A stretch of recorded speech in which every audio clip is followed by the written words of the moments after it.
everybody, welcome to TimeBomB Sports Channel. My name is Phillip, the TimeBomb Ndou. This is a channel that will be talking about amateur boxing and professional boxing. And first I would like to thank my sponsor NLC for making this possible. But today, I'm not sitting alone here, I'm sitting with one of the boxers in South Africa by the name of Gift Pilane. Pilane, welcome. Thank you for welcoming me. How's things being now? Things are going well. Preparing for my fights, my comeback, training hard.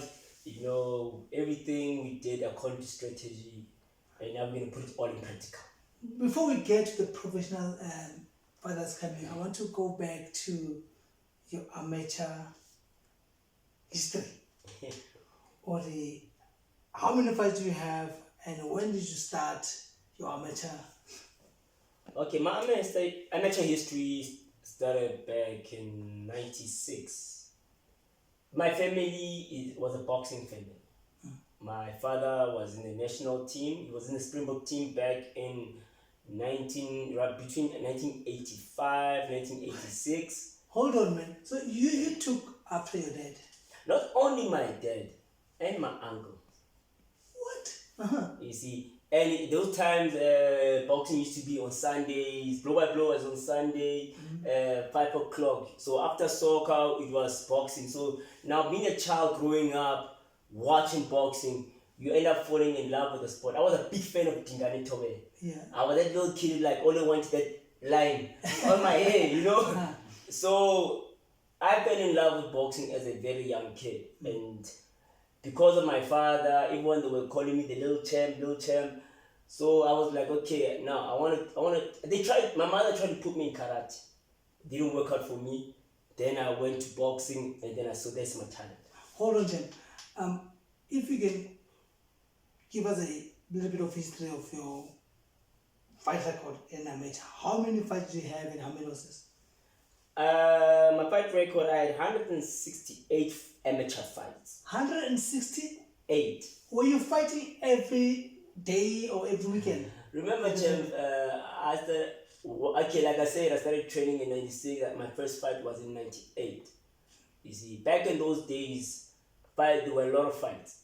There were a lot of fights because the minds were very involved into boxing. You see. Everything in the Free State started falling after the year 2004. That's when we were seeing lack of fights. Before it was every week there was a fight. Okay. You see, coming back to my record, 168 amateur fights. How many wins? 138. 108 wins. How many knockouts? I have to ask that. I know. I wouldn't know very well. You wouldn't remember? I wouldn't remember because now it's a lot of fights. There are other boxers that I don't even remember I used to fight. They'll be like, hey, my champ, I remember you defeating me. I'm like, oh yeah, I do remember. But I don't even remember the face. I had to represent. Having that Pilane name. Your dad has been a Springbok boxer, and now I had to also raise the bar from my father's bar, so I had to break his record. So they expected that from me, so I had to make sure I win. Okay. So as an amateur, how many countries you travel to? Let me put it like this: the only continent I've never been in South America. Okay. I've been around the world. I was in the national team for 5 years. Within those 5 years, in a year, you would travel, I think, about 4 times or 3 times internationally. You see, so I've traveled a lot. So, do you remember the guys that you fought in amateur level, away from home in home? Yeah, I remember a lot of names who are now big in the pro levels, who I've defeated. I remember my first time I won my AC title in 2007, the finals. I fought against the legend. I'm calling him a legend, even though he's still Achimposi Dumezweni.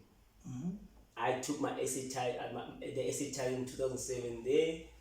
And then I fought against another great boxer, Luzuko CEO, in 2008. He took my title. I lost.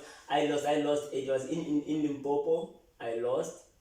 And then after that, I regained my title again in 2009. From there on, I was winning my AC championships till 2012.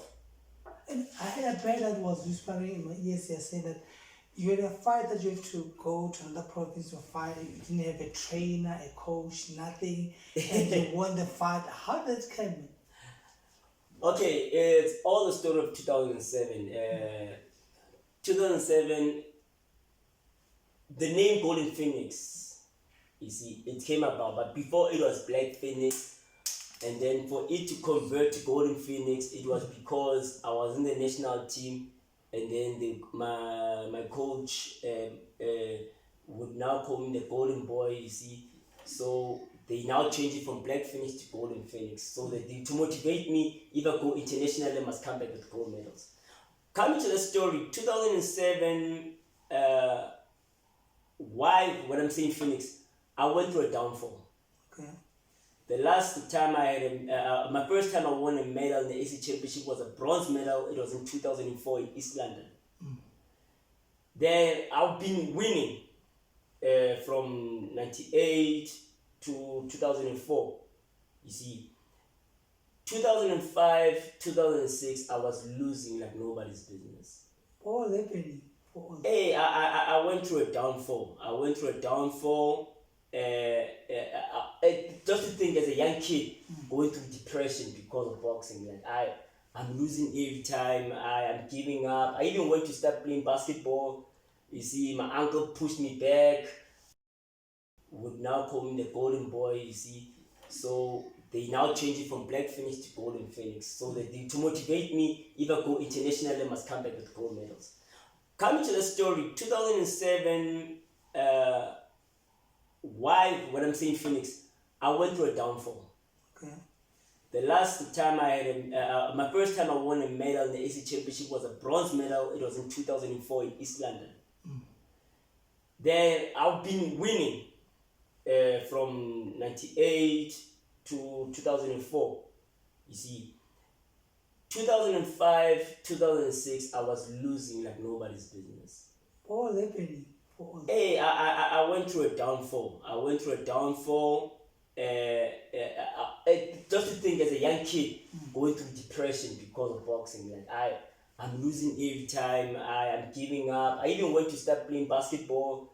You see, my uncle pushed me back, who was also a boxer. He pushed me back to boxing again. Then 2007, I remember I was in my matric year, so I'm now focusing on my book. I was training in my garage because my parents didn't want me to box. Wow. I must focus at school. I was training in my garage to the point that my parents see that no, this kid is really has an aim. Then they're like, no, go to the gym. I fought the Free State Championship. I came back with a big trophy as the best boxer in the Free State. It was like a big comeback. The love. You know. Then my parents are like, you know what, Gift, prepare for the AC Championships. I remember it was in the sports center. Sports center, I think it's like, from where we're staying, it's like 10 kilometers. You see, and it was in winter, it was snowing. Now, I was running there, running back. I was coming back 8 o'clock. That's when I returned in the house. No, man. A young kid, you see. And I still have to go study.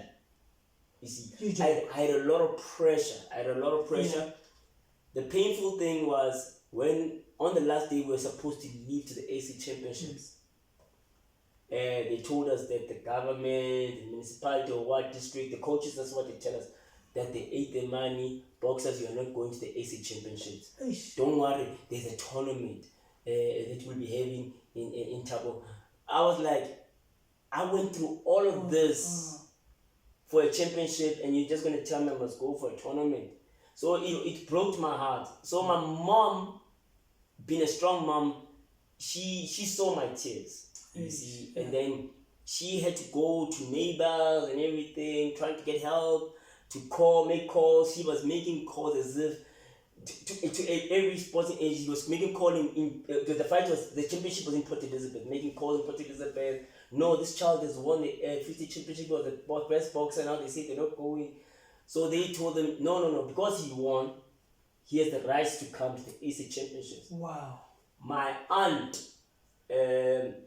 who's also my sponsor, Gooseberry Guest House, she's the one who helped me a lot. She's the one who provided me with money to go. If it wasn't because of her, I would never be in the national team. She's the one who gave me money for a bus ticket on the last day to go to Port Elizabeth, you see. So it was a painful journey.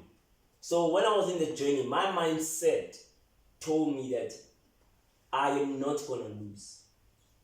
I made a promise to my aunt, usually in the AC Championship, if you win the ACs, you get 500 rand. If you lose in the final, you get 250, you see. So I made a promise to my aunt that, aunt, I'm going to pay you back.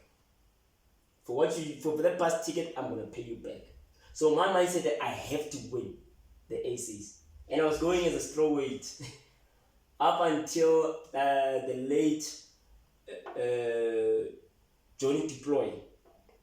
We met there in the hall. He was a coach of Kotman.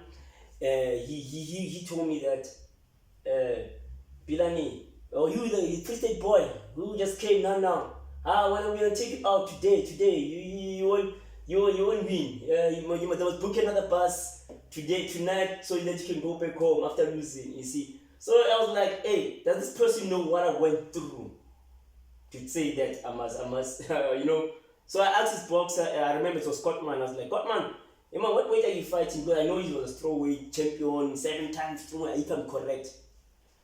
Kotman said, no, I'm going to junior flyweight. That's where the national team starts. And I was like, I always dreamed to be in the national team and fight in the Olympics because I looked up into the Wonder Boy Mahlango, Moelasi, Jackson Chauke. They were my role models. So I was like, no, I want to be in the same team with these guys, you see. So I did something very, very funny. I told them that, look, I'm going to drink 4 liters of water, make your weight. Whoever's going to be fighting in the junior flyweight will be fighting for a silver medal. And that's what happened. 2007, I became junior flyweight champion. From strawweight, in one day, just went to a heavyweight division and I took the title. Just told him, and it's, I feel like crying the way, you explained your story, telling us the story, what happened to you, man. You worked hard for... And remember, I went there with no coach and no trainer. I went there alone. Oh.